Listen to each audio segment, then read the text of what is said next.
রূপপুরের যারা আনুবেগ প্রকল্প করে তাদের সাথে আলাপ করতে। আসলে এখানেও থেকে ওই একজনেরটা একজনকে পাস করতে, আসলে ওই রূপপুরের ওদের কাজ সম্পূর্ণ হয়। এবং এই জন্য আমরা ওই যে কয়েকদিন আগে জেনারেল হাফিজ উনি গেছিলেন এবং সঙ্গে উনি ওটা দেখে আসছেন। আমি এই মে মাসের 1 তারিখ কিংবা 2 তারিখে আমি নিজে যাবো। এই যে একটা বন্ধ আছে, এই বন্ধ করতে। তাহলে এখানে একটা কন্ট্রাডিকশন হয়ে গেল না, মানে যখন ওখানকার রূপপুরের যিনি এলএক্সি যখন আসলেন প্রধান উপদেষ্টার সঙ্গে বৈঠক করলেন, উনি তখন বলে গেলেন যে উই আর রেডি, আমরা রূপপুর ইয়ে করার জন্য প্রোডাকশনে যাওয়ার জন্য প্রস্তুত।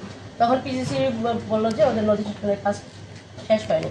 এখানে একটা ইয়ে হয়ে গেল না আসলে। তাই তো এইটাই এখানে আসলে যেটা বললাম যে পিজিসিবি এখন with its existing infrastructure, transmission structure, এইটা আজকেও যদি ইয়ে হয়, রূপপুর যদি চালু হয়, তাহলে এটা ইয়ে করতে পারবে। কিন্তু পিজিসিবির কিছুটা কাজ বাকি আছে, সেটা এই মে মাসে শেষ হবে। আমার নাম রেশন মাস্টার, বাংলাদেশ। এর আগেও এই গ্রিড ফেলার নিয়ে কমিটি গঠন করা ছিল। তাদের যে শুভেচ্ছা, আমাদের কিশোরগঞ্জ যে জোনটি রয়েছে সেখানে রয়েছে, একসঙ্গে খুলনা জুড়ে রয়েছে, সেইগুলোর কোনো ব্যবস্থাপনা আছে কিনা? আধুনিক গ্রিডায়নের কথা বলা হয়েছে, সেগুলো আপনারা আসলে কোন পরিকল্পনা আগাবেন যে এই ব্ল্যাক আউট থেকে রক্ষা পাওয়ার কোনো সুযোগ আছে কিনা? আচ্ছা, উনি যিনি ব্যাখ্যা দিলেন দুটি তারে, এটি আসলে আমরা প্রথম ছিল, এর আগে আমরা হচ্ছে লোড ম্যানেজমেন্টের কারণে এই ধরনের ব্ল্যাক আউট হয়। এই জন্যই আপনি দেখবেন যে আমরা যখন এই কমিটিটা করছি, এটা কিন্তু বিদ্যুতের কাউকে প্রদান করি নাই, আমরা কিন্তু বিদ্যুৎ বিভাগের কাউকে প্রদান করি নাই। এবং আপনি যদি এখানে দেখেন যে এখানে বিদ্যুৎ বিভাগের যেরকম লোক আছে, বিদ্যুৎ বিভাগের বাইরের লোক অনেক, ওই জন্য আমরা এমন ভাবে করছি যে এটা কেউ যাতে ওই ইয়ে দায় এড়াতে না পারে আর কি। এইটা যদি ওই যে ইয়ের যদি ফেলিওর হয়ে থাকে, যারা গ্রিড ম্যানেজমেন্ট করেন তাদের যদি ফেলিওর হয়ে থাকে, সেটা আমরা অ্যাক্টিভেট করব। আচ্ছা, একটা জিনিস হচ্ছে যে যেটা উনি বললেন যে আসলে কিছুটা অগ্রগতি হয়েছে, একদম যে হয় না তা না, নাহলে তো পুরো দেশে গ্রিড ফেল হতো।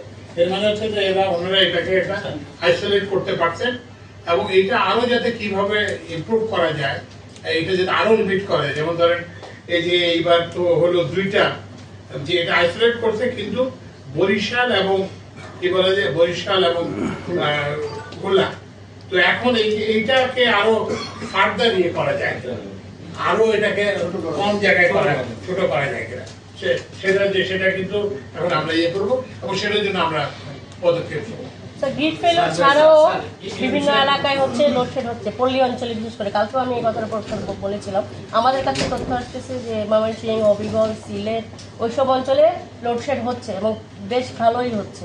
এটার কারণটা কি?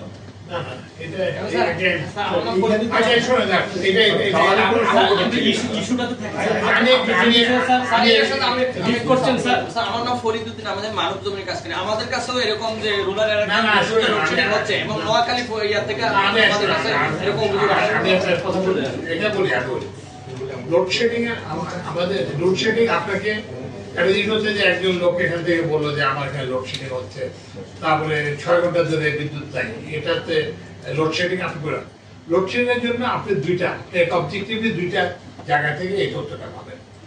একটা তথ্য হচ্ছে এনএলডিসি, এটা একটা তথ্য।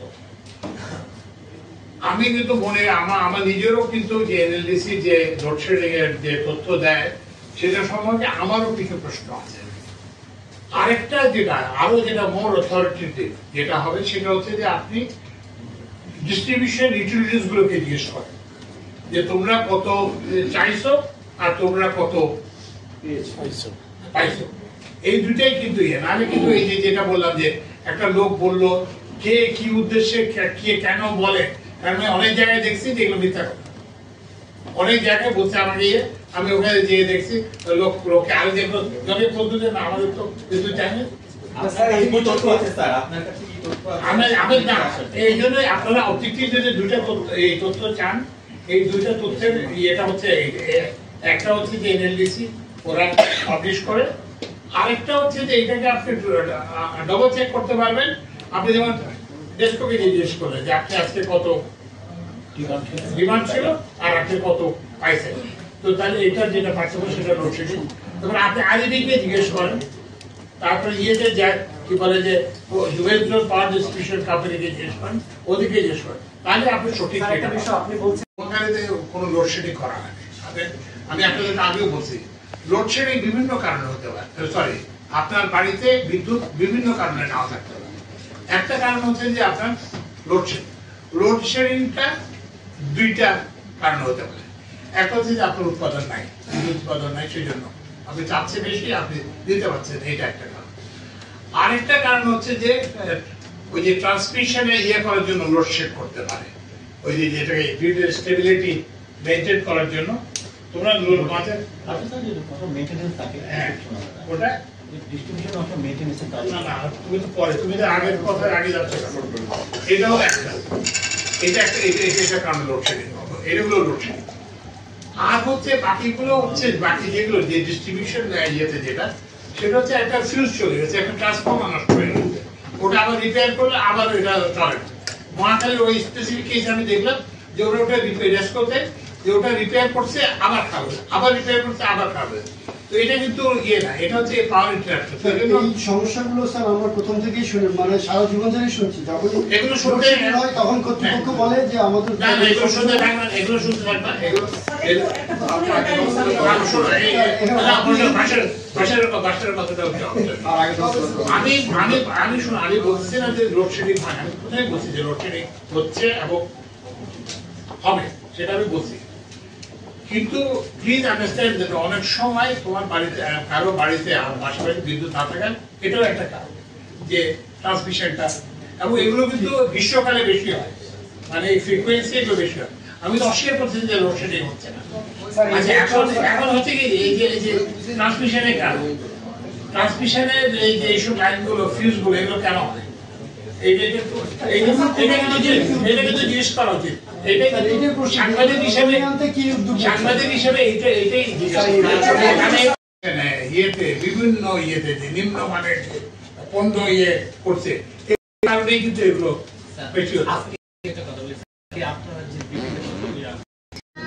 মেট্রো রেলের কমিটি প্রদান করা হয়েছে, এটা আছে নাকি দেখো আমার পিএসকে রাখো। মেট্রো রেলের জন্য একটা কমিটি করা হয়েছে, সেটা প্রদান করা হয়েছে প্রফেসর শামসুল হক সাহেব।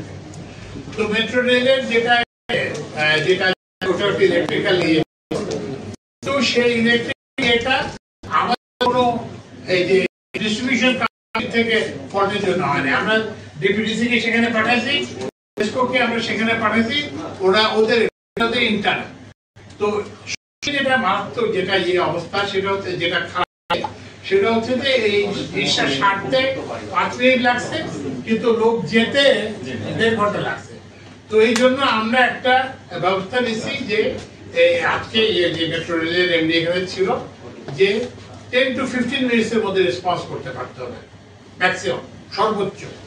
এবং এই জন্য আমরা প্রত্যেকটা জায়গাকে ভাগ করে এই যে লাইনের এটাকে 6টা ভাগে ভাগ করা হয়েছে এবং সেখান থেকে ইমিডিয়েটলি যাবে। কারণ একটু বুঝতে হবে যে সেটা হচ্ছে যে ওই যে কি বলে যে কারণ এটা তো মেট্রোতে তখন যাতায়াত করতে হবে, তখন তো বন্ধ হয়ে যাচ্ছে, তখন আপনাকে তো ওই যে রাস্তা দিয়ে যেতে হবে। তো ওই জন্য আমরা একটা 6টা ইমিডিয়েটলি আজকে নির্দেশ দেওয়া যে 6টা ইয়ে করবে, ওরা যাতে ম্যাক্সিমাম 10 to 15 মিনিটের মধ্যে রেসপন্ড করতে পারে।